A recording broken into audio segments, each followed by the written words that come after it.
Hello everyone y bienvenidos de regreso a su canal de YouTube y bienvenidos al video del día de hoy.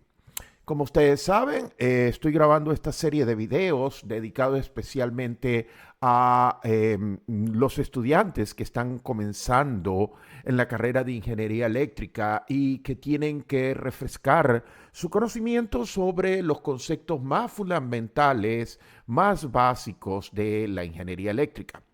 Entonces, el día de hoy les traigo un video sumamente sencillo y sin mayor retraso pasemos a nuestro video.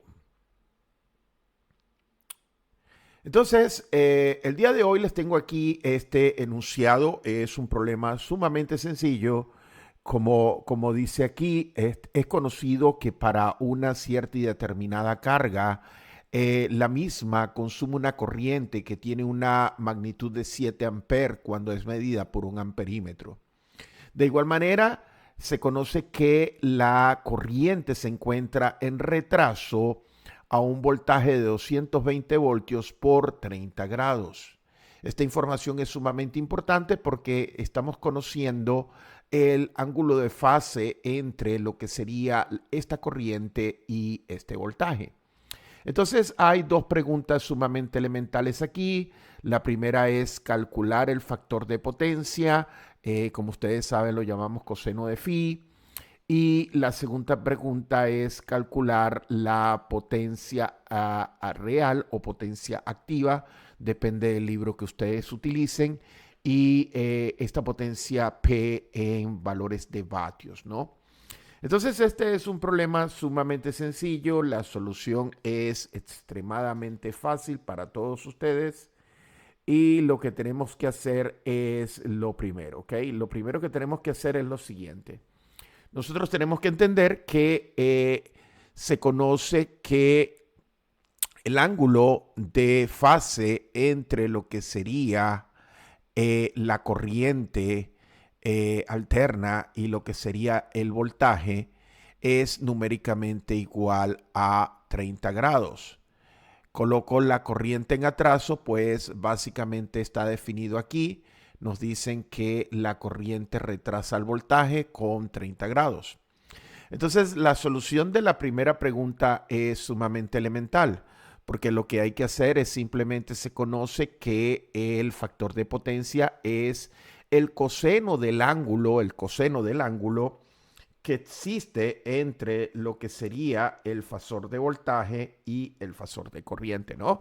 Entonces, sería coseno de 30 grados, que si aplicamos alguna tabla de funciones trigonométricas, sería raíz de 3 dividido entre 2, que es aproximadamente 0.866. Entonces, tenemos la primera respuesta. Podemos darnos cuenta, 0.866, el mismo resultado que se encuentra aquí, ¿no?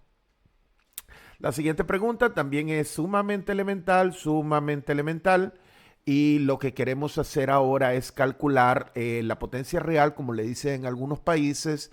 En otros países le dicen simplemente la potencia activa, ¿no?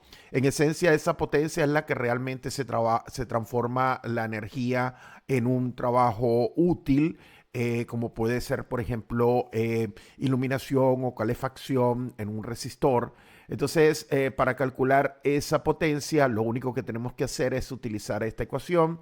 La ecuación que nos dice que la potencia en corriente alterna, la potencia activa en corriente alterna, es la magnitud del voltaje por la magnitud de la corriente por el coseno de phi, que ya conocemos que también se denomina factor de potencia. Entonces es simplemente un ejercicio de sustitución numérica. La magnitud del voltaje se conoce que son 220 voltios. El amperímetro nos dio la magnitud de la corriente, que son 7 amperes. Y el factor de potencia ya lo conocemos porque lo calculamos en la primera, es 0.866, ¿no? Entonces, efectuando la sustitución, 220 voltios por 7 amperes por 0.86, eso nos da aproximadamente 1335.5 vatios. Y esa es la respuesta a nuestra pregunta B, ¿no? Entonces, nuevamente es una pregunta sumamente elemental, pero lo que queremos hacer es simplemente repasar los conceptos que ya conocemos. Básicamente podemos ver que la potencia activa va a ser el producto de la magnitud de voltaje, magnitud de corriente por el coseno del ángulo entre ellos. Entonces, hemos llegado al final de este video. Muchísimas gracias por su atención y nos veremos en el próximo. Bye now.